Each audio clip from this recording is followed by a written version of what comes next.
Direction la présidence en ouverture où le Conseil des ministres a eu lieu ce matin au Palais du bord de mer, dirigé par le président de la République, chef du gouvernement. Ce nouveau tour de table, l'exécutif entend donner un coup d'accélération à la mise en œuvre des projets prioritaires entre urgences de terrain et cas politiques. Le gouvernement est désormais sommé de transformer les ambitions en résultats concrets pour améliorer le quotidien des Gabonais. Aline Zila, Igor Vunza pour le point.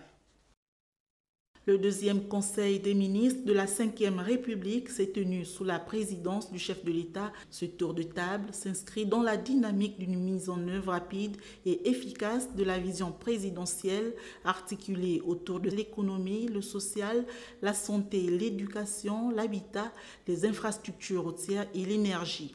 Dans un contexte marqué par la recrudescence des délestages électriques, source de vives préoccupations pour la population, l'exécutif est appelé à prendre des mesures urgentes et concrètes afin d'améliorer significativement cette problématique et pourquoi pas le quotidien des Gabonais.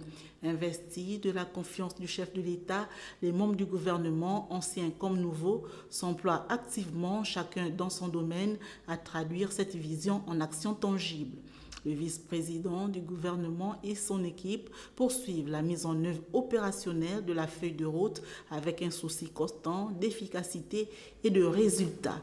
Pour le président de la République, cette séance est aussi l'occasion de rappeler à son équipe la nécessité d'un engagement accru fondé sur le dynamisme, la responsabilité et le patriotisme. L'objectif est clair, inscrire le Gabon dans une trajectoire de progrès et de bien-être partagé. Les conclusions issues de cette session seront consignées dans le communiqué final du Conseil des ministres.